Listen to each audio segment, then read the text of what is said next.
The whispers followed Pauline Owens like shadows through the dusty streets of Bozeman, Montana, each one sharper than the last, as she carried her basket of fresh eggs toward the general store on that sweltering August morning in 1878. At 30 years old, she had become the subject of pitying glances and pointed conversations that ceased abruptly whenever she drew near. Her unmarried status, a source of endless fascination and judgment in a town where most women wed before their 20th birthday. The sun beat down mercilessly on her dark brown hair, carefully pinned beneath a simple bonnet, and she kept her chin high despite the burning sensation behind her eyes that threatened tears she refused to shed in public. "Poor dear, Mrs.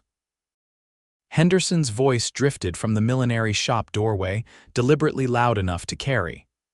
30 years old and not a prospect in sight, her mother must be beside herself with worry. What decent man would want her now? Pauline's fingers tightened around the basket handle until her knuckles turned white. But she continued walking, her worn boots kicking up small clouds of Montana dust with each determined step. She had heard worse in recent months, ever since her younger sister Catherine had married last spring, leaving Pauline as the sole unmarried Owens daughter. The fact that she managed her late father's small ranch alone, that she could break a horse and mend a fence as well as any man, that she kept detailed ledgers, and had turned a modest profit 3 years running, meant nothing compared to the absence of a wedding ring on her finger. The general store's wooden steps creaked beneath her weight as she climbed them, grateful for the shade of the covered porch. Inside, the familiar smells of leather, coffee, and tobacco greeted her, along with the sudden silence that fell when 4 women clustered near the fabric bolts noticed her entrance. Pauline pretended not to see their exchanged glances as she approached the counter where Mr. Jacobson stood sorting mail. "Morning, Miss Owens," the shopkeeper said kindly, his weathered face creasing into a genuine smile. "Got those eggs for me?" 2 dozen, fresh this morning," Pauline replied, setting the basket on the worn wooden counter. "I hope the quality meets your standards, Mr. Jacobson. Your eggs are the finest in Gallatin County and you know it," he said, inspecting them with practiced efficiency. "I will take all you can bring me. Speaking of which, there is a new customer who specifically requested your eggs. Rancher who just bought the old Patterson place up near the foothills. Said he had heard yours were the best." A small flush of pride warmed Pauline's cheeks. "That is kind of him to say. I will be sure to bring extra next week." As Mr. Jacobson counted out her payment, the door opened behind her, bringing with it a gust of hot wind and the jingle of spurs. Pauline stepped aside to make room, glancing up briefly before her gaze caught and held. The man who entered stood well over 6 feet tall, with shoulders that nearly filled the doorframe. Dust covered his dark denim pants and leather vest, and a Stetson hat shadowed his face until he removed it, revealing thick auburn hair and the most striking hazel eyes she had ever seen. A neatly trimmed beard covered his strong jaw, and when his gaze met hers, something electric seemed to pass between them in that sun-dappled store. "Afternoon," he said, his voice a deep rumble that resonated in Pauline's chest. "I am looking for Miss Owens. I understand she raises chickens." "I am Pauline Owens," she managed, acutely aware of the 4 women behind her who had suddenly found reason to linger near the counter. "Mr. Jacobson mentioned you inquired about my eggs." "Asher Whitmore," he said, extending a calloused hand. When she placed hers in it, his grip was warm and firm, his skin rough from honest labor. "I bought the Patterson Ranch and I am looking to establish regular suppliers for my hands. I heard your eggs are without equal in these parts." "People are generous with their praise," Pauline said, pleased that her voice remained steady despite the unusual flutter in her stomach. "But I take pride in my flock. My chickens are well fed and healthy and I can guarantee the quality of every egg." "That is the kind of assurance I appreciate," Asher said, and his eyes crinkled at the corners when he smiled. "Would you have time to discuss terms? Perhaps I could buy you coffee at the hotel restaurant. Behind her, Pauline heard Mrs. Henderson's scandalized intake of breath. A respectable woman did not take coffee with a strange man. Never mind that Pauline had long since been relegated to the category of spinster, which existed in some gray area between respectability and irrelevance. She opened her mouth to decline politely, the refusal automatic after years of carefully guarding her reputation, but something in Asher Whitmore's steady gaze made her pause. "I think that would be acceptable," she heard herself say, and the shocked silence behind her was almost worth the social transgression. "Thank you, Mr. Whitmore. Asher, please," he said, placing his hat back on his head. "Shall we?" Pauline collected her payment from Mr. Jacobson, whose expression remained carefully neutral, and allowed Asher to hold the door for her. As they descended the steps together, she caught sight of the four women pressed against the window, their faces portraits of astonishment and disapproval. For the first time in months, Pauline felt a spark of something that might have been joy. The Montana Hotel's restaurant occupied the corner of Main Street, its large windows offering a view of the bustling town center. Asher guided her to a table near the back, away from prying eyes but not so secluded as to invite further gossip. When the waitress arrived, a young woman named Sarah who attended the same church as Pauline, her eyebrows rose nearly to her hairline. "Coffee for two, please," Asher said pleasantly. "And whatever pie you have today." "Apple," Sarah managed, her gaze darting between them. "Fresh this morning. Perfect. 2 slices then." When Sarah retreated to the kitchen, likely to spread word of this shocking development, Asher leaned back in his chair and studied Pauline with open curiosity. "I hope I have not caused you any difficulties. I realize I should have been more formal in my approach, perhaps called on you properly, but I have always preferred directness." "I appreciate directness," Pauline said, folding her hands on the checkered tablecloth. "And I am past the age where my reputation requires such careful protection. Most people have already decided what they think of me." Something flickered across Asher's face, an emotion too quick to identify. "And what do they think?" "That I am a peculiar spinster who should have married years ago and now spends her time with chickens because no man would have her," Pauline said, surprised by her own candor. "I apologize. That was far too honest." "I asked for honesty," Asher said quietly. "And for what it is worth, I think any man who passed you by was a fool." Heat flooded Pauline's cheeks and she looked down at her hands. "You do not know me, Mr. Whitmore." "Asher," he corrected gently. "And you are right, I do not know you yet. But I have learned to trust my instincts about people, and my instincts tell me you are someone worth knowing." Sarah returned with their coffee and pie, setting the plates down with exaggerated care while clearly straining to hear their conversation. When she finally departed, Asher took a sip of the strong black coffee and sighed with satisfaction. "I have been in Montana for 2 weeks now," he said. "Came from Wyoming where I worked as a ranch foreman for 5 years. Before that, Texas. I saved every dollar I could, and when I heard the Patterson place was available, I knew it was time to build something of my own." "The Patterson Ranch is substantial," Pauline observed. "Nearly 2,000 acres, if memory serves. That is ambitious for a first property." "Some might say reckless," Asher agreed with a wry smile. "But I am 34 years old and I am tired of building someone else's dream. I want something that is mine that I can pass down to." He paused and a shadow crossed his face. "Well, to someone someday." Pauline heard the unspoken story in that hesitation, the hint of loss or disappointment. "I understand that desire," she said softly. "My father left me 160 acres and I have worked hard to make it profitable. People think it strange that I refuse to sell, that I choose to work the land myself rather than find a husband to manage it for me." "Why should that be strange?" Asher asked, his hazel eyes intent on hers.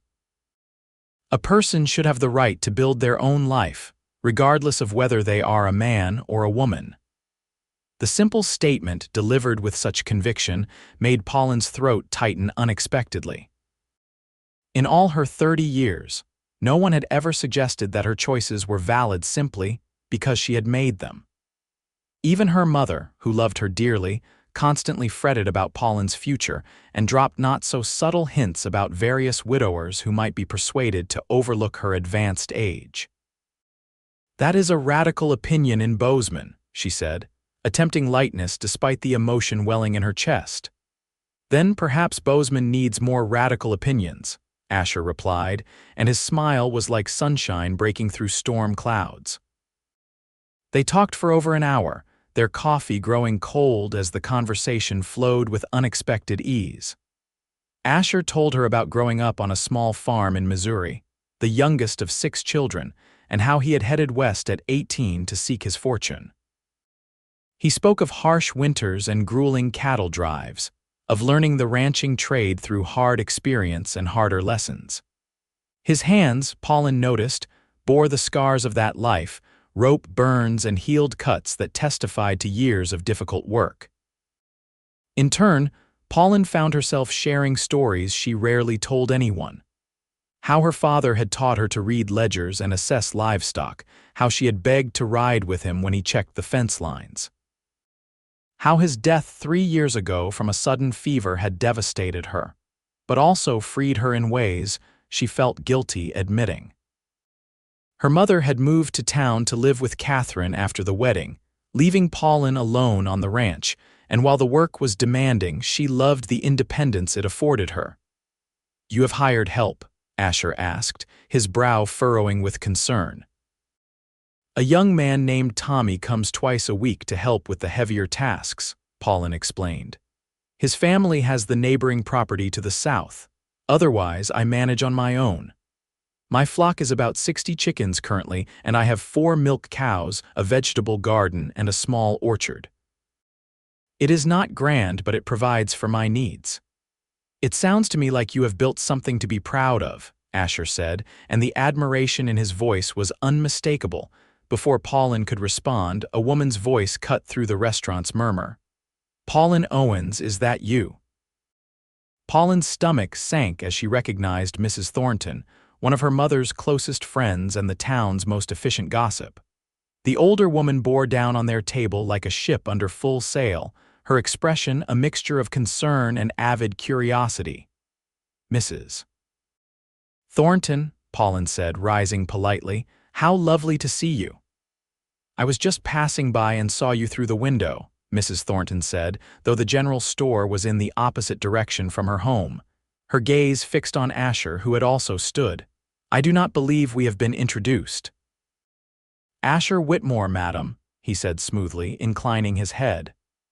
"I recently purchased the Patterson Ranch and was discussing business with Miss Owens. She has quite the reputation for quality eggs." "Business," Mrs. Thornton repeated, investing the word with layers of skepticism. "How enterprising of you, Pauline dear. Though I must say I am surprised to find you taking meetings in such a public venue. Your poor mother would be quite concerned if she knew." The implied threat was clear. Mrs. Thornton would ensure that Pauline's mother learned of this encounter within the hour, complete with embellishments that would transform an innocent business discussion into something scandalous. "Then it is fortunate that there is nothing to concern her," Pauline said firmly, meeting the older woman's gaze without flinching. "Mr. Whitmore is a new member of our community, and I am simply being neighborly in welcoming him and discussing potential business arrangements." "I am certain you would do the same." A flush crept up Mrs. Thornton's neck and her mouth compressed into a thin line.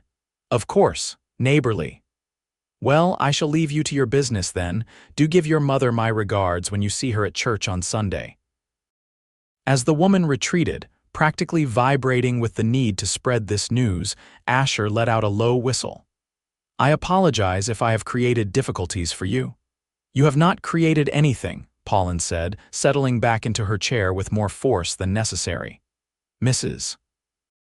Thornton creates difficulties all on her own. She thrives on other people's supposed transgressions. Still, I do not wish to damage your standing in the community," Asher said seriously. "Perhaps we should conduct our business more formally in the future." I could call on you at your ranch to discuss the egg supply, with proper notice given. Pauline looked at him, this stranger who had somehow become familiar in the span of an hour, and made a decision that felt both terrifying and liberating. Mr. Whitmore, I am going to tell you something I have never said aloud before. I am tired of living my life according to other people's rules.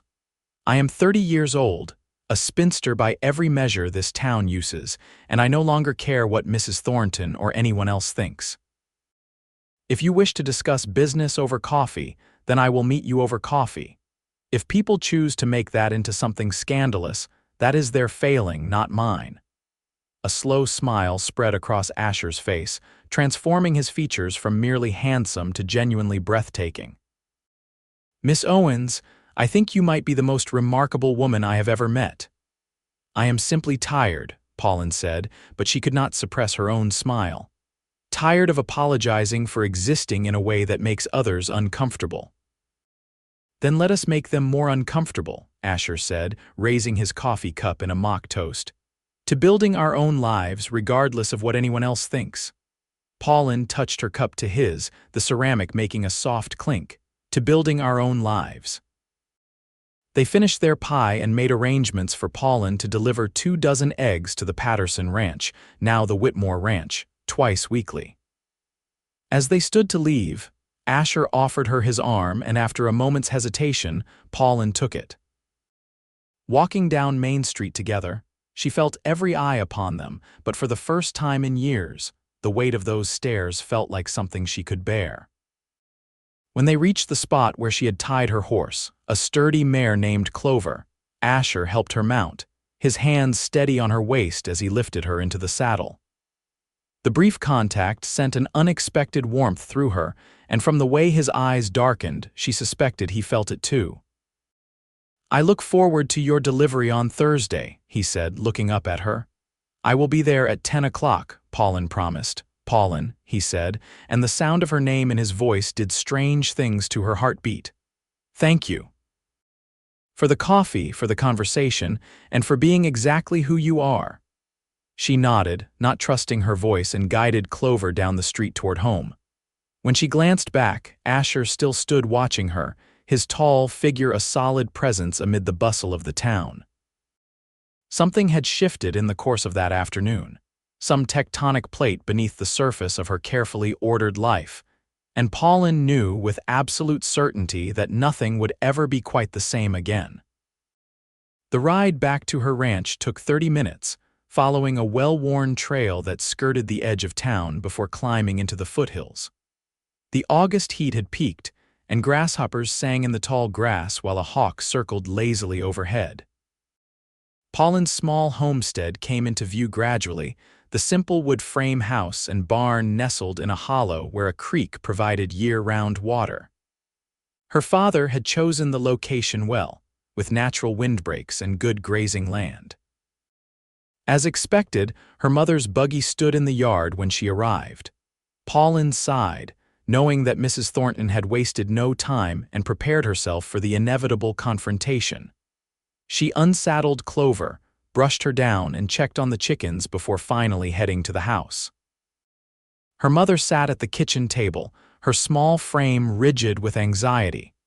Margaret Owens had been a beauty in her youth, and traces of that remained in her delicate features and silver-threaded dark hair. She looked up when Pauline entered, her blue eyes troubled. Mrs. Thornton paid me a visit, she said without preamble. I assumed she would, Pauline replied, hanging her bonnet on its hook and going to the stove to check the stew she had left simmering. Would you like to stay for supper? Pauline, you cannot dismiss this, her mother said, rising to follow her. Having coffee alone with a strange man in the hotel restaurant where everyone could see, what were you thinking? I was thinking about business, Pauline said calmly, stirring the stew. Mr. Whitmore wishes to purchase eggs regularly, and we were discussing terms. That is what you could have told him to call on you here properly, Margaret insisted. Now people are talking, saying you are so desperate for a husband that you are making advances toward any new man in town. The word stung more than Pauline wanted to admit, but she kept her expression neutral. Let them talk, Mother. They already say I am a dried-up spinster with no prospects. At least this way I am an interesting dried-up spinster. This is not a joke, her mother said, her voice rising. You are 30 years old, Pauline. Do you understand what that means? No respectable man will consider you now, not with your age and now this reputation for impropriety. You are destroying what little chance you have left. Pauline set down the spoon with careful precision and turned to face her mother. What chance, mother? Please tell me. Which respectable man has shown even the slightest interest in me? When was the last time anyone called on me, asked father for permission to court me, or gave any indication that they saw me as anything other than peculiar Pauline Owens who should have been married off years ago? Margaret's face crumpled, tears spilling down her cheeks. I just want you to be happy. I want you to have what your sister has, a husband and a home and children. I want you to be taken care of. The anger drained from Pauline, replaced by a deep, aching tenderness for this woman who loved her but could not understand her. She crossed to her mother and took her hands gently. I am happy, mother. I have a home that I love, work that fulfills me, and enough to meet my needs. I do not need a husband to be taken care of because I can take care of myself. But what about when you are old? Margaret whispered. What about companionship, love, children? Do you not want those things? Pauline thought of Asher Whitmore's hazel eyes, the way he had looked at her as though she was someone worth seeing. Perhaps I do, she admitted quietly. But I will not marry simply to avoid being alone, and I will not pretend to be someone I am not to attract a husband. If love comes, it will come because someone sees me as I truly am and chooses me anyway. Her mother studied her face for a long moment, then sighed. You are so much like your father, stubborn and idealistic and convinced you can build the world according to your own design. I learned from the best, Pauline said with a small smile. Margaret squeezed her hands, then released them. I suppose I cannot stop you, but please, Pauline, be careful. Not all men are honorable, and a woman alone is vulnerable in ways you may not realize. I will be careful, Pauline promised. Now, will you stay for supper? The stew has been cooking all afternoon. They ate together, talking of safer topics, Catherine's pregnancy and the church's plans for a harvest festival. When her mother finally departed in the cooling evening air, Pauline stood on the porch and watched the buggy disappear down the trail. The sun was setting behind the mountains, painting the sky in shades of gold and pink, and somewhere in the gathering dusk, an owl began its nightly hunt. Thursday arrived both too quickly and not quickly enough. Pauline woke before dawn, as was her habit, and tended to her morning chores with unusual care. She gathered the eggs, selecting the largest and most perfect specimens, and packed them carefully in straw-lined crates. After feeding the chickens and milking the cows, she returned to the house to wash and change into her better day dress, a practical calico in deep blue that her sister insisted brought out her eyes. The ride to the Whitmore ranch took 40 minutes, following a different trail that led deeper into the foothills. The Patterson place, as Pauline still thought of it, sprawled across a wide valley with the mountains rising dramatically behind it. The original homesteader had built well, with a sturdy 2-story house, a massive barn, and several outbuildings. Cattle grazed in the near pasture, and Pauline could see several men working in the distance. Asher emerged from the barn as she rode into the yard, wiping his hands on his pants. He wore a simple work shirt with the sleeves rolled up, revealing tanned, muscular forearms, and his face lit up when he saw her. Right on time, he said, coming to help her dismount. I appreciate punctuality. My father always said if you are not 15 minutes early, you are late, Pauline replied, accepting his assistance. Her hands rested briefly on his shoulders as he lifted her down, and she was acutely aware of the strength in his body, the warmth of him even through the fabric of his shirt. A man of wisdom, Asher said, releasing her with what might have been reluctance. Let me help you with those crates. They carried the eggs to the house's large kitchen, where an older woman with gray hair and a kind face was kneading bread dough. She looked up with interest as they entered. Mrs. Morrison, this is Miss Pauline Owens, Asher said. She is our new egg supplier. Pauline, Mrs. Morrison is my housekeeper and the finest cook in 3 territories. He exaggerates, but I do not discourage it, Mrs. Morrison said, her eyes twinkling as she examined Pauline with undisguised curiosity. These eggs are beautiful, Miss Owens. You keep good chickens. Thank you, Mrs. Morrison. I try my best. Would you like some coffee? The older woman asked. I just made a fresh pot and I have cinnamon rolls cooling. Pauline glanced at Asher, who nodded encouragingly. That would be lovely, thank you. They settled at the kitchen table while Mrs. Morrison served them, then diplomatically excused herself to check on something in the pantry. Asher grinned at Pauline over his coffee cup. She is not fooling anyone with that, he said quietly. But she means well. I think she has been worried about me rattling around in this big house alone. How long has she worked for you? I hired her the day after I arrived, Asher said. Her husband passed last year and she was living with her daughter in town, but I could tell she missed having her own household to run. It has worked out well for both of us. You seem to have a talent for reading people, Pauline observed. I have had to learn, Asher said, his expression growing more serious. When you work ranches from Texas to Wyoming, you meet all kinds. Some men will shake your hand while planning to rob you blind. Others seem rough but would give you their last dollar if you needed it. I learned to pay attention to what people do more than what they say. And what do your instincts tell you about me? Pauline asked, surprised by her own boldness. Asher's gaze held hers, and the air between them seemed to thicken. They tell me you are someone who has been underestimated your whole life. Someone who chose to be strong because the alternative was unacceptable. They tell me you are lonely, though you would never admit it, and that beneath all that careful control is someone who wants things she thinks she cannot have. Pauline's breath caught in her throat. No one had ever seen her so clearly, stripped away the careful layers she presented to the world and looked directly at the woman beneath. It should have felt invasive, frightening, but instead it felt like relief. That is quite a lot to discern from one coffee meeting, she managed. I am a good observer, Asher said quietly. And you are not as hard to read as you think, Pauline Owens, not to someone who is looking. And are you looking? The question escaped before she could stop it, too revealing, too raw. Yes, Asher said simply, if you do not object. 1,000 objections rose in Pauline's mind, all the practical reasons why this was unwise. She barely knew this man. People were already talking.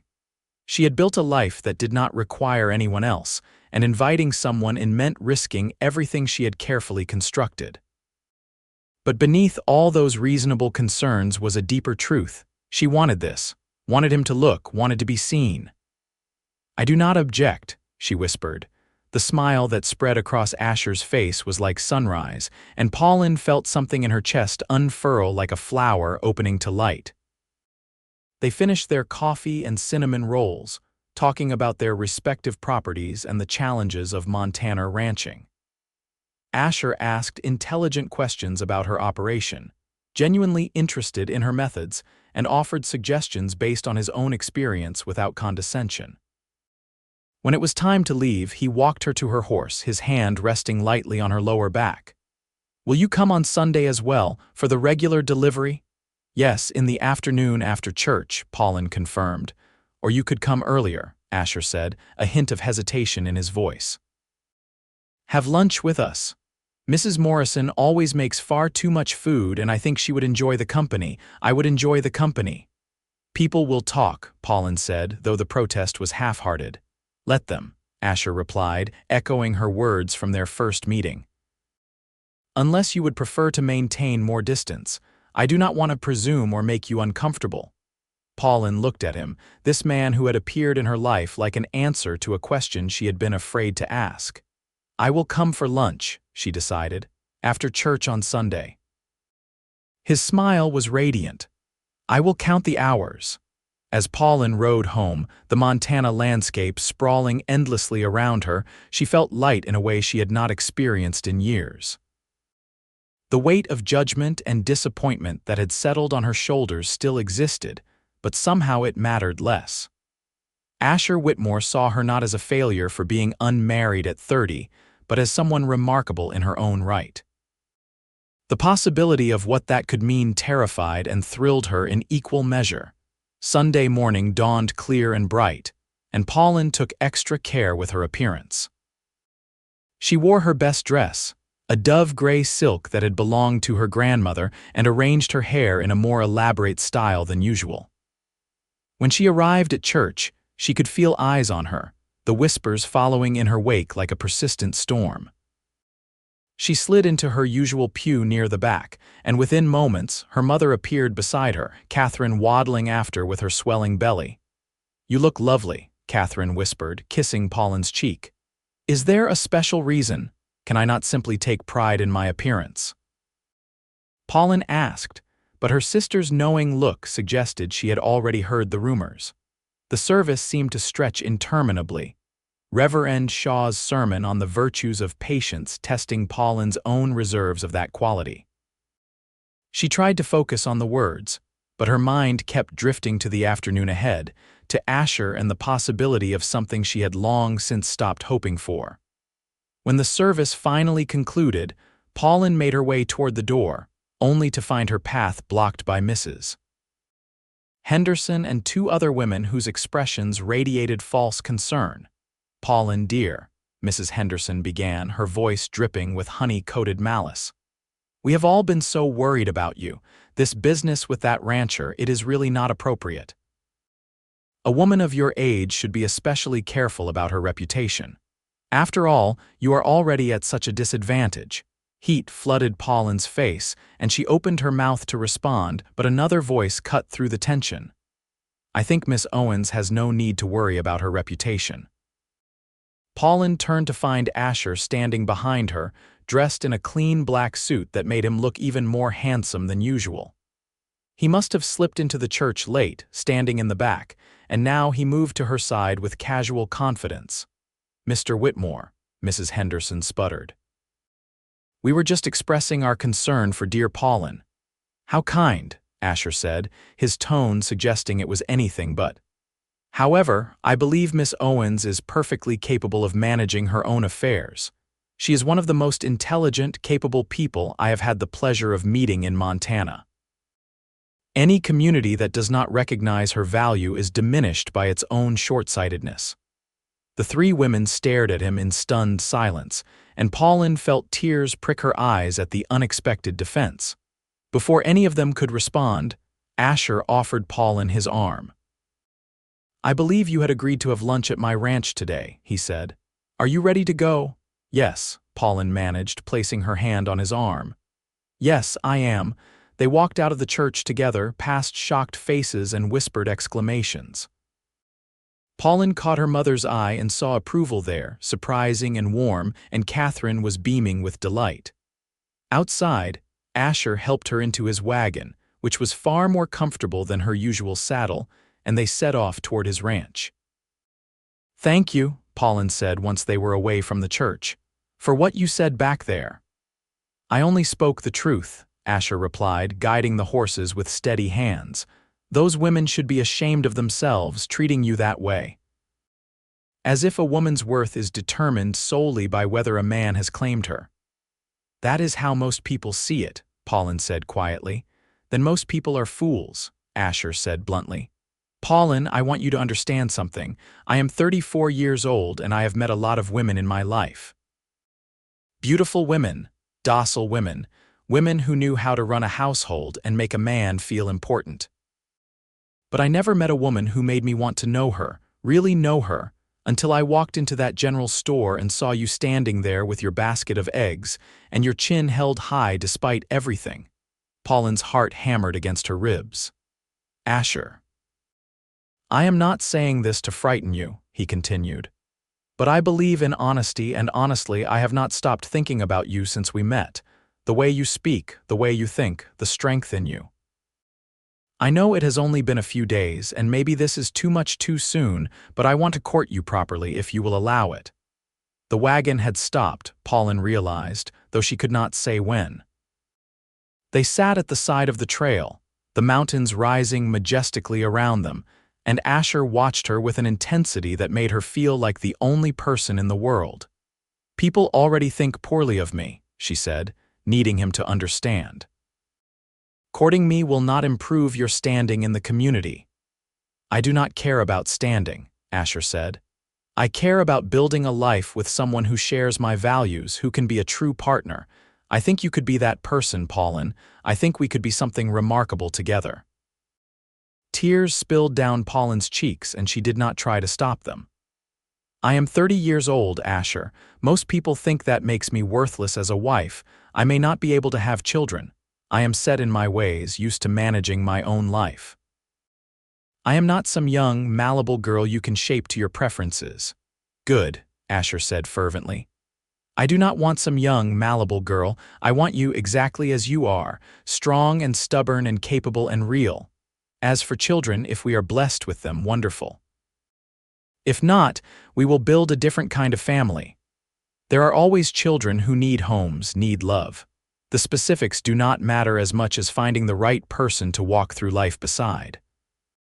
"You barely know me," Pauline whispered, but hope was blooming in her chest like spring after endless winter.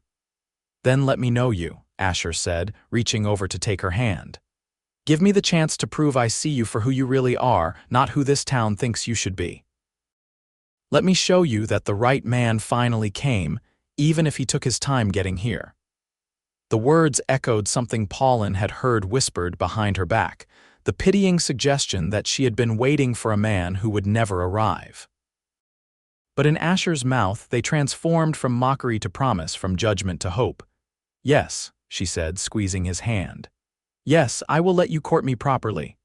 Asher's face transformed with joy, and he raised her hand to his lips, pressing a gentle kiss to her knuckles. "You have made me the happiest man in Montana, Pauline Owens." They continued to his ranch, the mood lighter, easier. Mrs. Morrison greeted them with obvious delight, ushering them into the dining room where she had prepared a feast of roasted chicken, fresh vegetables, and berry cobbler. The older woman kept finding excuses to pass through the room, her satisfaction evident as she watched Asher and Pauline talk and laugh together. After lunch, Asher gave Pauline a tour of the property, showing her the improvements he planned and asking her opinions on various matters. They walked through the barn, where he had 20 horses in various stages of training, and out to the pasture where 200 head of cattle grazed peacefully. "I want to expand gradually," Asher explained, leaning against the fence rail.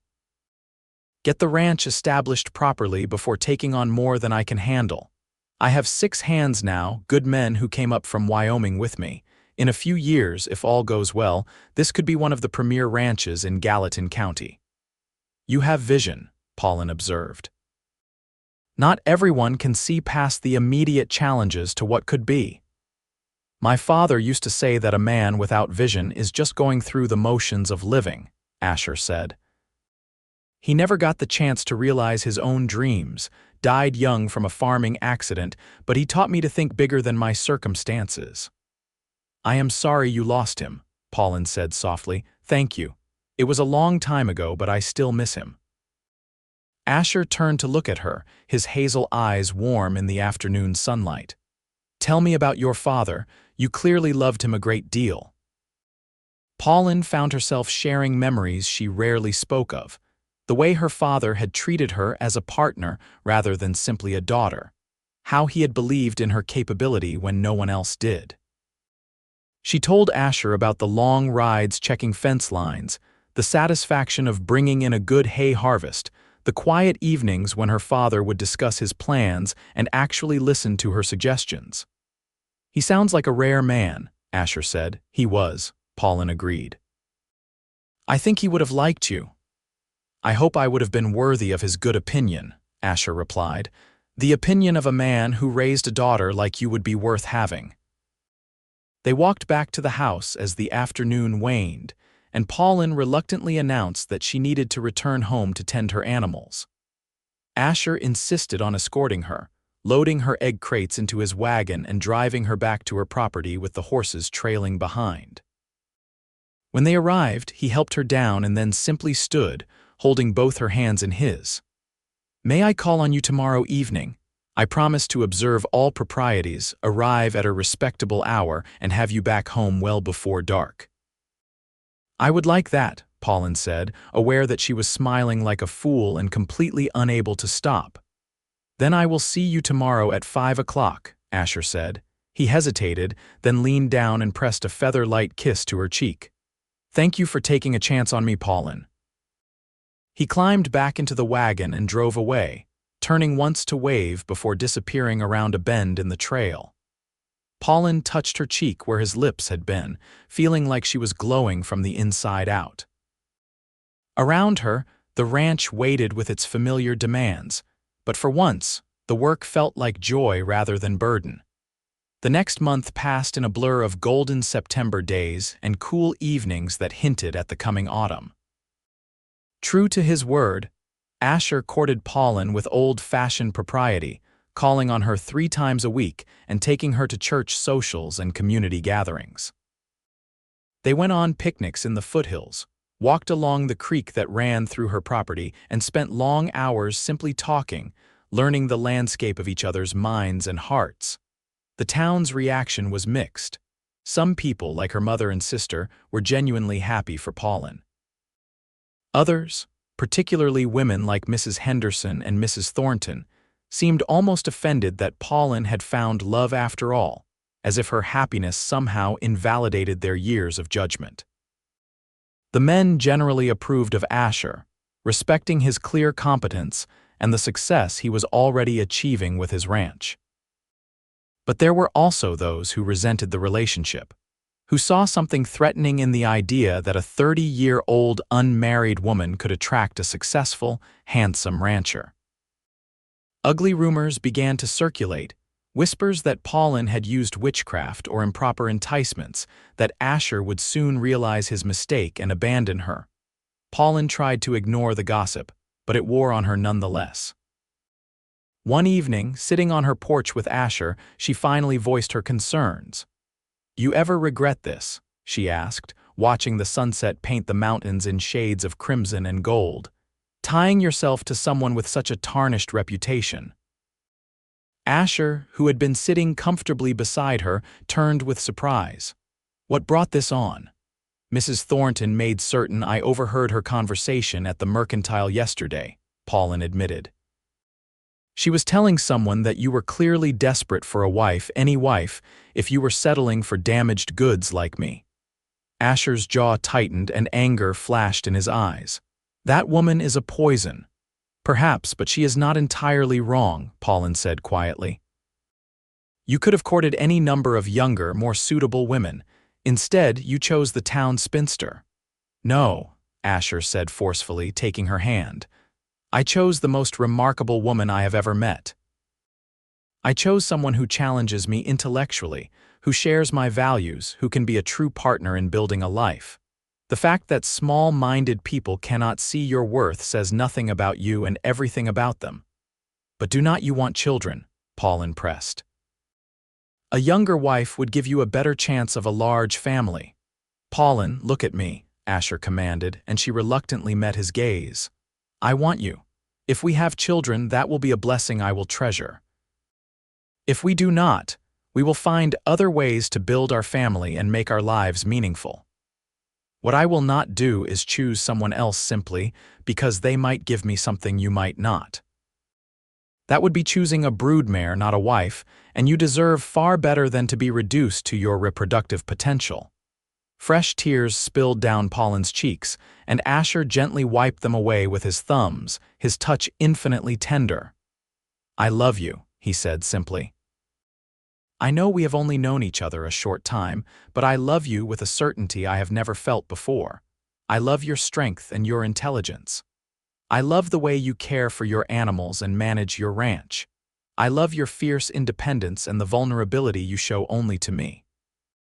I love everything you are, Pauline Owens, and I want to spend the rest of my life proving it to you." "I love you too," Pauline whispered, the words feeling both terrifying and inevitable. "I did not think I was capable of trusting someone this much, but I do." "I love you, Asher Whitmore," He kissed her then, properly kissed her for the first time, and it was everything Pauline had dreamed of in the secret corners of her heart. His lips were warm and sure, and she felt claimed and cherished all at once. When they finally broke apart, both breathing heavily, Asher rested his forehead against hers. "Marry me," he said. "I know I should wait longer, court you properly for months, but I do not want to waste another moment. Marry me, Pauline. Let me spend every day showing you how precious you are." "Yes," Pauline said, laughing and crying simultaneously. "Yes, I will marry you." Asher whooped with joy, sweeping her into his arms and spinning her around on the porch until they were both dizzy. When he set her down, he immediately began making plans, his enthusiasm infectious. "We should tell your mother first," he said. "And your sister. Then we need to speak with Reverend Shaw. How soon can we arrange the ceremony? Is 2 weeks too soon? I do not want to wait, but I do not want to seem improper either." 2 weeks is perfect," Pauline assured him, her heart feeling like it might burst with happiness. "Though I suspect the town will have plenty to say about the haste." "The town can say whatever it likes," Asher declared. "I have found the woman I want to spend my life with, and I see no reason to delay our happiness simply to satisfy other people's sense of propriety." They rode to town immediately to share the news, finding Pauline's mother and Catherine at the small house they shared. Margaret burst into tears the moment she heard, embracing both Pauline and Asher with fierce joy. "I am so happy for you," she said, cupping Pauline's face in her hands. "I prayed you would find someone who could see how special you are, and my prayers have been answered." "Your father would be so proud." Catherine hugged her sister tightly, whispering, "I knew it the moment I saw you together at church. You looked alive in a way I had never seen before." The next 2 weeks were a whirlwind of preparation. Pauline worked on altering her grandmother's wedding dress, a beautiful cream silk that needed only minor adjustments. Catherine and Margaret helped clean and prepare the church, and Mrs. Morrison insisted on making the wedding cake as her gift to the couple. But not everyone shared their joy. 3 days before the wedding, Pauline was working in her chicken coop when a shadow fell across the doorway. She looked up to find James Peterson, a local rancher in his mid-40s who had buried 2 wives and had a reputation for meanness. "Miss Owens," he said, his voice cold. "I heard you are marrying that newcomer Whitmore." "That is correct," Pauline said, straightening and brushing straw from her skirts. "The ceremony is on Saturday." "I want to give you some advice," Peterson said, moving closer in a way that made Pauline's skin crawl. "You are making a mistake. A woman your age should take what she can get, and marrying some drifter with a mortgaged ranch is foolish. I have been thinking of taking a 3rd wife, and you would do well in that position. You are past your prime, but you are healthy and know how to work. I could give you security instead of the uncertainty you are choosing." Pauline stared at him, revulsion and anger warring in her chest. "Mr. Peterson, I am going to say this as clearly as I can. I would rather die unmarried and alone than accept an offer from you. Now please leave my property." Peterson's face flushed with rage. "You think you are too good for me. You are nothing but a dried-up spinster who got lucky. Whitmore will realize his mistake soon enough, and when he does, do not come crying to me." "I will not," Pauline said firmly. "Goodbye, Mr. Peterson." She stood her ground, refusing to show fear, until Peterson finally turned and stalked away. Only when he was gone did Pauline allow herself to tremble, sinking onto a hay bale. The ugliness of the encounter shook her, reminded her of all the reasons she had built walls around her heart. But then she thought of Asher, of his steady presence and genuine love, and the trembling eased. She was not facing the world alone anymore. She had someone who chose her every day, who saw her worth when others saw only failure. That evening, when Asher came to call, she told him about Peterson's visit. His face darkened with fury, and he started to rise as if to confront the man immediately. "No," Pauline said, catching his arm. "He is not worth it. His opinion does not matter to me, and I do not want you fighting my battles for me." "He had no right to speak to you that way," Asher said, his voice tight with barely controlled anger. He had no right to be on your property, making you uncomfortable. You are right, he did not, Pauline agreed. But I handled it, Asher. I am not some fragile thing that needs constant protection. Part of what I love about you is that you see me as an equal, a partner. Please do not start treating me like I am made of glass.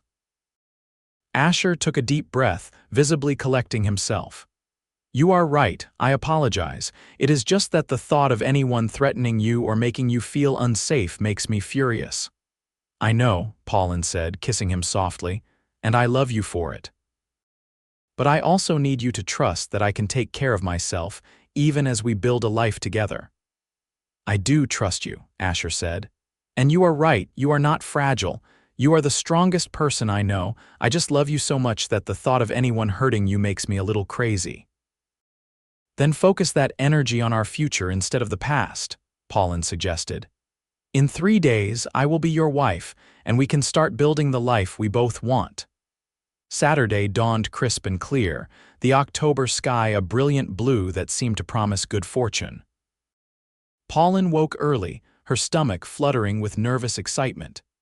Catherine arrived at first light to help her prepare, arranging her hair in an elaborate updo and helping her into the cream silk dress. You look beautiful, Catherine said, tears streaming down her face. Like something out of a fairy tale. I feel like I might be sick, Pauline admitted, pressing a hand to her stomach. That is just nerves, Catherine assured her. The moment you see Asher waiting for you, everything else will fall away. She was right. When Pauline entered the small church on her mother's arm, the world seemed to narrow to a single point. Asher, standing at the altar in his best suit, his face glowing with love and pride. Nothing else mattered, not the whispered comments from the pews or the few empty seats where people had chosen not to attend. Only Asher, watching her approach as if she was the most precious thing in the world. Reverend Shaw performed the ceremony with warmth and genuine happiness, speaking of the sanctity of marriage and the importance of partnership.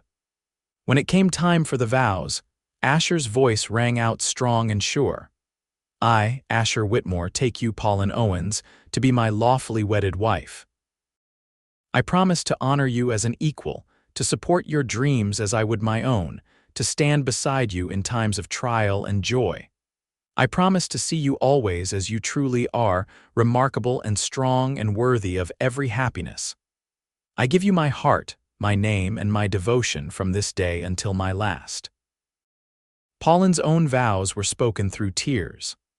I, Pauline Owens, take you, Asher Whitmore, to be my lawfully wedded husband. I promise to be your partner in all things, to share my strength as freely as my vulnerabilities. I promise to build with you a life of meaning and love, to support your visions as you have supported mine. I give you my heart, my trust, and my future from this day until my last.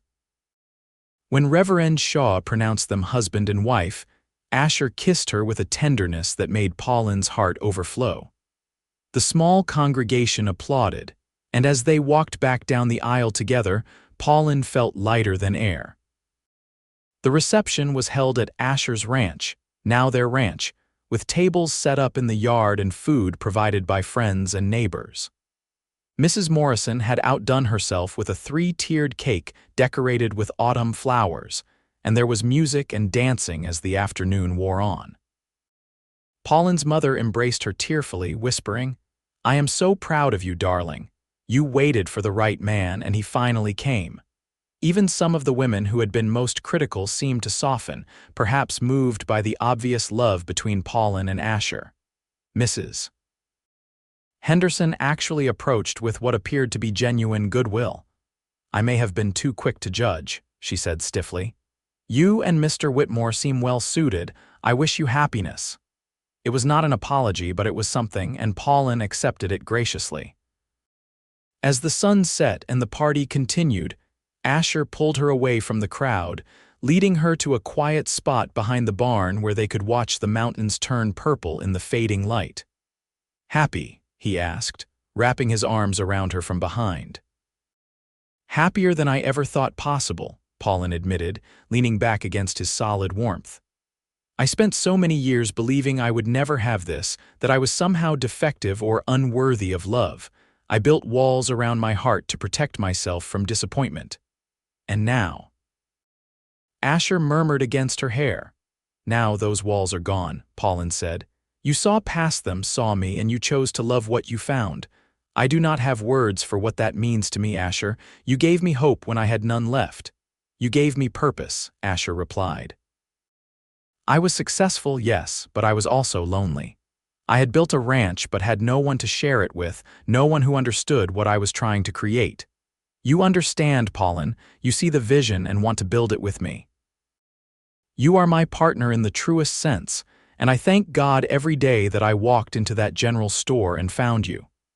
They stood together as the stars emerged, one by one, in the vast Montana sky. Eventually, the guests began to depart and Mrs. Morrison shooed them into the house with knowing smiles. Asher carried Pauline over the threshold of their home, and she laughed with pure joy at the romantic gesture. Their wedding night was tender and passionate, a joining that felt both profound and natural. Asher treated her with reverence, taking time to explore and cherish every inch of her, and Pauline discovered depths of pleasure and intimacy she had never imagined. Afterward, lying in his arms in the darkness, she felt complete in a way she never had before. "I love you," she whispered. "I love you," Asher replied, kissing her forehead. "Sleep now, my wife. Tomorrow we begin our life together." The first months of marriage were an adjustment as they learned to share space and coordinate their two properties. Pauline continued to maintain her ranch with Tommy's help, but she spent most nights at Asher's larger house. They talked about eventually combining the operations, using Pauline's land for crops and chickens, while focusing the larger ranch on cattle and horses. Winter came early that year, snow falling in earnest by mid-November. Pauline had always loved the stark beauty of Montana winters, but experiencing it with Asher added new dimensions of comfort and joy. They spent long evenings by the fire, planning for spring and sharing their dreams for the future. In January, Pauline realized her monthly courses were late. She waited another 2 weeks, afraid to hope, before finally mentioning it to Asher. "I might be pregnant," she said one morning over breakfast, her voice trembling. "I know at my age it is less likely, and I do not want to get our hopes up, but—" Asher was out of his chair in an instant, pulling her into his arms. "That would be wonderful. But Pauline, whether you are pregnant now or ever, it does not change how I feel about you. You are enough all by yourself." "I know," Pauline said, and she did. "But I think I would like to have your child if I can, to create something that is both of us, Doctor." Matthews confirmed the pregnancy 2 weeks later, and Pauline cried with relief and joy. The doctor cautioned that at her age there were more risks, and she would need to be careful. But he also said she was healthy and strong, and he saw no reason to expect complications. The town's reaction was predictably mixed. Some people were genuinely happy for the couple, while others seemed almost disappointed that Pauline's advanced age had not prevented conception. But Pauline found she cared less and less about their opinions. She had Asher, she had a child growing inside her, and she had a life she loved. Other people's judgments felt increasingly irrelevant. The pregnancy was difficult at times. Pauline experienced more fatigue and sickness than younger mothers might, and by her 7th month, Dr. Matthews insisted she limit her physical labor. She chafed against the restrictions, used to constant activity, but Asher and Mrs. Morrison conspired to keep her resting. "You are growing our child," Asher reminded her when she complained. "That is the most important work you could be doing." In late August, as the Montana heat peaked, Pauline went into labor. It was long and difficult, nearly 20 hours of intense pain that left her exhausted and frightened. Asher stayed by her side the entire time, holding her hand and whispering encouragement, and when the baby finally emerged with a lusty cry, tears streamed down his face. "A son," Dr. Matthews announced, placing the squalling infant on Pauline's chest. "Congratulations." Pauline looked down at the tiny, perfect face, overwhelmed by a love so fierce it took her breath away. The baby had Asher's auburn hair and eyes that might become hazel like his father's. 10 tiny fingers and 10 tiny toes, all miraculously whole and healthy. "Hello, Samuel," she whispered, having already decided on the name. "Welcome to the world." Asher kissed her forehead, then gently touched their son's cheek with one rough finger. "Thank you," he said hoarsely. "Thank you for giving me this gift."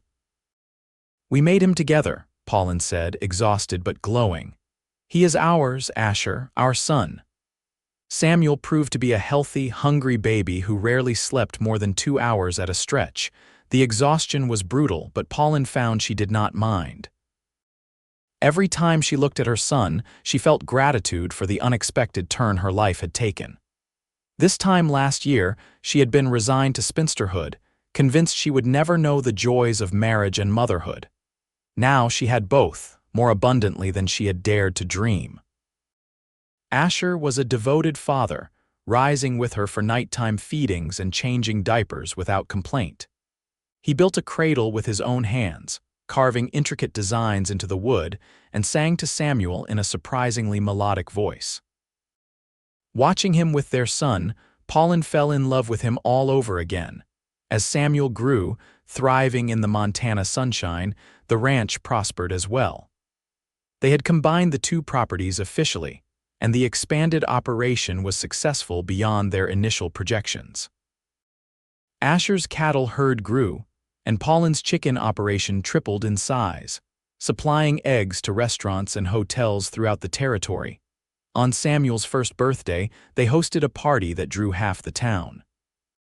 Even some of their earlier critics attended, won over by time and the obvious happiness of the Whitmore family.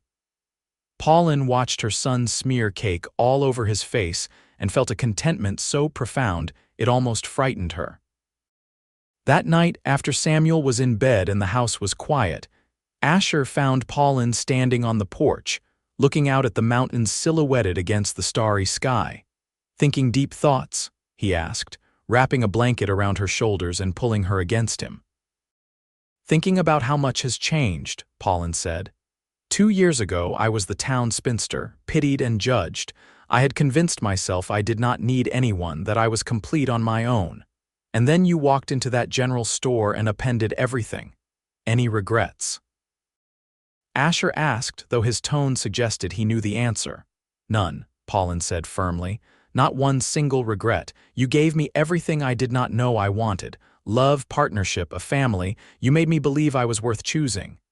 "You were always worth choosing," Asher said. "The right man just took his time getting here." Pauline turned in his arms, looking up at his beloved face. "You were worth waiting for. Every lonely year, every whispered criticism, every moment of doubt was worth it because it led me to you." They kissed under the Montana stars, two people who had found each other against the odds, who had built something beautiful from the ruins of disappointment and judgment. And as Pauline rested her head against Asher's chest, listening to the steady beat of his heart, she knew with absolute certainty that she was exactly where she was meant to be. The years that followed brought both joys and challenges, as all lives do. There were harsh winters and drought summers, sick cattle and broken fences, the endless work of maintaining a large ranch. But through it all, Pauline and Asher faced everything as a team, their partnership growing stronger with each passing season. When Samuel was 3, Pauline became pregnant again, this time with twins. Dr. Matthews was concerned given her age, now 33, but Pauline sailed through the pregnancy with surprising ease. She delivered 2 daughters, Emma and Grace, in the spring of 1882.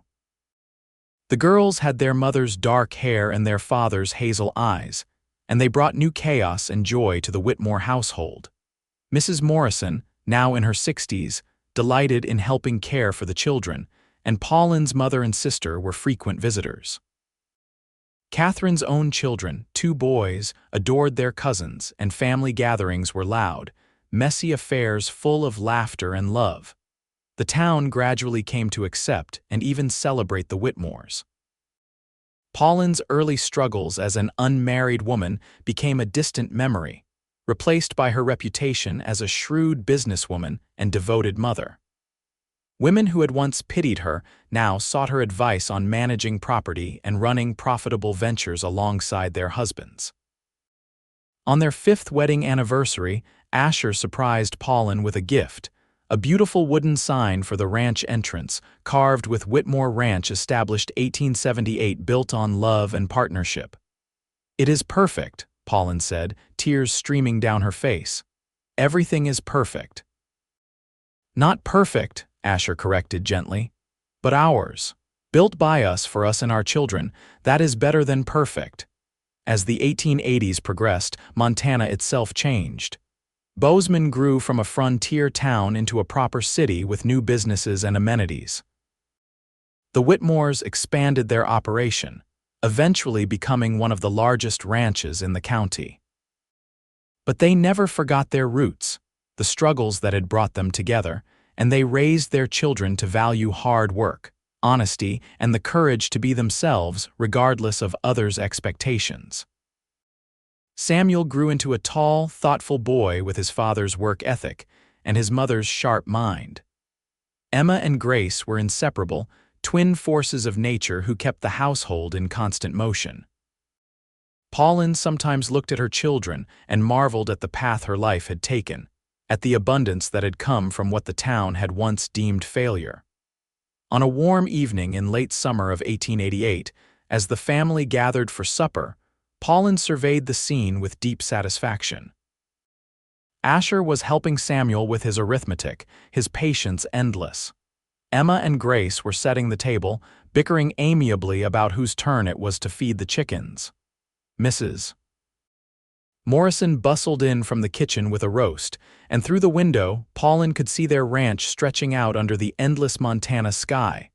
"Mama, are you crying?" Emma asked, noticing the tears on Pauline's cheeks. "Happy tears, sweetheart," Pauline assured her. "Just happy tears." Asher caught her eye across the table and smiled, that same warm smile that had captured her heart 10 years ago in the general store. So much had changed since that day, but the essential truth remained. They had chosen each other, built a life together, and created something that would outlast them both. After supper, when the children were in bed and the house was quiet, Pauline and Asher walked to their favorite spot on the porch. The evening air was cooling, and stars were beginning to emerge in the darkening sky. "Do you remember what people said when we first courted?" Pauline asked, leaning against Asher. "That I was too old, too set in my ways, that you were making a mistake, I remember," Asher said. "I also remember not caring what they said because I knew the truth. Which was that I had found something rare and precious, and only a fool would let that go because of someone else's narrow expectations," Asher said. "You were exactly what I needed, Pauline, not despite your age or your independence, but because of it. You were ready for a true partnership, not a traditional marriage where the woman simply does what the man says. You had your own opinions, your own strengths, and you made me better." "We made each other better," Pauline corrected. "You taught me that I could be strong and vulnerable, independent and partnered. You showed me that the right love does not diminish you but expands you." "I want our children to know that," Asher said seriously. "I want Samuel to understand that a good man values his wife's intelligence and capability. I want Emma and Grace to know they never have to diminish themselves to attract a partner. They can be exactly who they are and trust that the right person will love them for it." "We will teach them," Pauline promised. "Through our words and our example, they will grow up seeing a marriage of equals, and they will not settle for less in their own lives." As the years continued to pass, that promise was kept. The Whitmore children grew up secure in their parents' love and clear example of partnership. They learned that hard work was valuable, that integrity mattered more than reputation, and that love was worth waiting for. Samuel eventually took over much of the ranch management, showing a natural talent for breeding horses. He married at 24, choosing a schoolteacher named Rebecca who shared his values and intelligence. Emma became a businesswoman in her own right, opening a mercantile in Bozeman that became the most successful in the territory. Grace, the quietest of the three, surprised everyone by becoming a veterinarian, one of the first women in Montana to enter that profession. Pauline and Asher watched their children flourish with pride and satisfaction. They grew old together, their love deepening with each passing year. There were losses along the way, Mrs. Morrison passed peacefully in her sleep in 1895, and Pauline's mother followed 2 years later, but there were also countless joys. On their 25th wedding anniversary in 1903, their children and grandchildren gathered at the ranch for a massive celebration. Samuel and Rebecca had 3 children, Emma had 2, and Grace had recently married and was expecting her first. The house that had once seemed too large now burst with family and laughter. At 61, Pauline's hair had turned silver, and lines marked her face, but her eyes still sparkled with the same intelligence and spirit that had first captured Asher's attention. At 64, Asher's auburn hair had faded to white, and his body bore the marks of decades of hard labor, but he still moved with purpose and strength. After the party, when the guests had departed and the house was quiet, they returned to their familiar spot on the porch.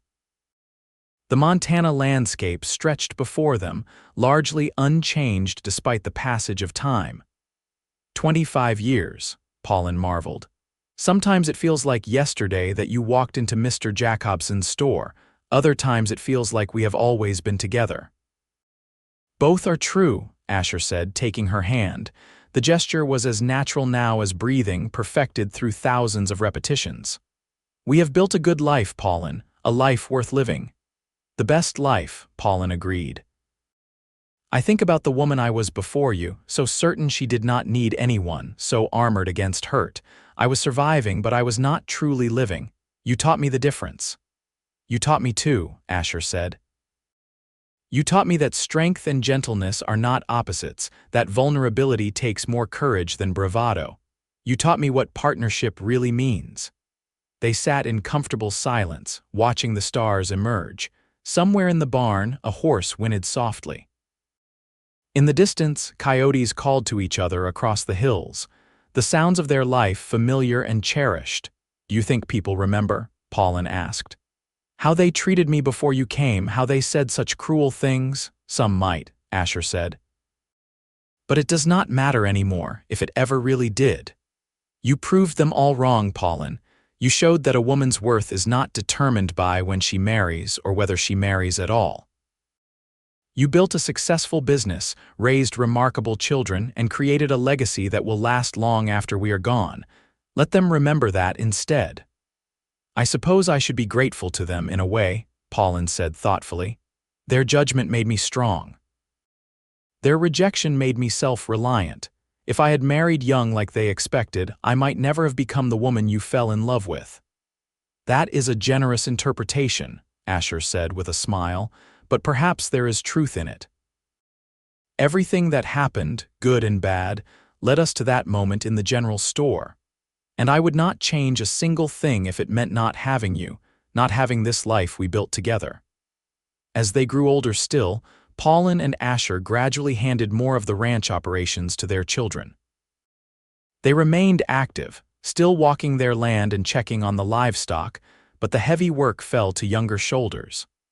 They took pleasure in their grandchildren, passing on stories and wisdom, teaching them about chickens and horses and the importance of building something that would last. In the spring of 1910, as Pauline approached her 68th birthday, she and Asher took a trip to Yellowstone, something they had always talked about but never made time for. They spent a week exploring the geysers and hot springs, marveling at the natural wonders. It felt like a second honeymoon, recapturing some of the excitement and romance of their early days together. I would do it all again, Pauline said one evening as they watched Old Faithful erupt. Every moment of loneliness, every cruel word, every doubt. I would endure it all again for the chance to love you. You will not have to, Asher said, pulling her close. You have me now and always, until my last breath. It was a promise he kept. They grew old together in the house they had made a home, surrounded by the family they had created and the land they had nurtured. Their love, which had seemed so impossible in the beginning, became legendary in Gallatin County. People spoke of the Whitmores with respect and admiration, and the younger generation regarded them as proof that love could overcome any obstacle. On quiet evenings when the work was done and the house was peaceful, Pauline and Asher would sit on their porch and watch the sun set behind the mountains. They did not need many words anymore. Decades of partnership had given them a language beyond speech. A touch, a glance, a smile, these communicated everything necessary. The right man finally came, Pauline would sometimes say, echoing words that had once been spoken in mockery but had transformed into truth. He was just waiting for the right woman to be ready for him, Asher would reply, and they would sit together as the stars emerged, two souls perfectly matched, grateful for every moment of the life they had built together. Their story became part of local legend, told to young women who felt the pressure to marry, who worried that their worth was tied to their marital status. "Remember Pauline Owens," people would say. She was 30 when she met her husband, and they built one of the finest ranches in Montana. The right person is worth waiting for. And in the big house on the Whitmore Ranch, surrounded by photographs of children and grandchildren, Pauline and Asher lived out their days in contentment and joy. They had proven that love has no timeline, that worth is not determined by others' opinions, and that the best partnerships are built on equality, respect, and genuine affection. In the end, their story was not about overcoming shame or proving critics wrong, though they had done both. It was about two people who had the courage to be themselves, to wait for something real, and to build a life that honored them both. It was about love that came at the right time in the right way with the right person. It was about the truth that the right man finally came, and he recognized the right woman when he found her. And together, they created something that would endure long after they were gone. A ranch, a family, and a love story that would be remembered for generations as proof that it is never too late for happiness, never too late for love, and that the judgments of small minds need never define the course of a brave heart. As Pauline held Asher's hand on yet another Montana evening, the mountains standing eternal in the distance, she knew with absolute certainty that every moment of waiting, every tear shed, every lonely night had been worth it. Because it had led her here, to this man, to this life, to this profound and abiding love that had transformed her from a shamed spinster into a beloved wife, mother, and partner. The whispers that had once followed her through Bozeman had long since faded, replaced by respect and admiration. But even if they had not, even if people still judged and criticized, it would not matter.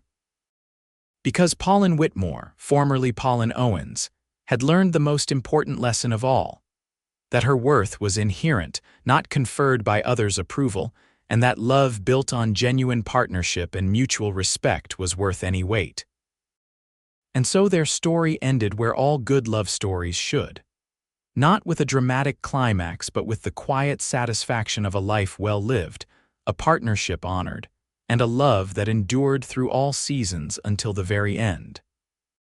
The ranch prospered under their children's care, the grandchildren grew strong and confident, and the legacy of Pauline and Asher Whitmore lived on, testament to the power of waiting for the right person and the courage to build a life on your own terms.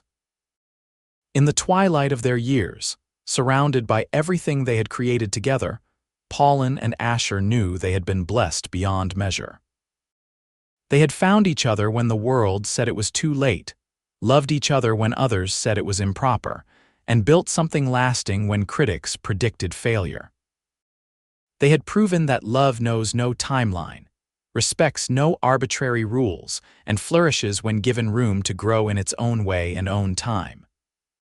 And every evening, as they sat together watching the Montana sunset paint the sky in brilliant colors, they gave thanks for the day Asher Whitmore walked into that general store and saw not a spinster to be pitied, but a remarkable woman worthy of love. The right man had finally come, and he had known exactly what he had found.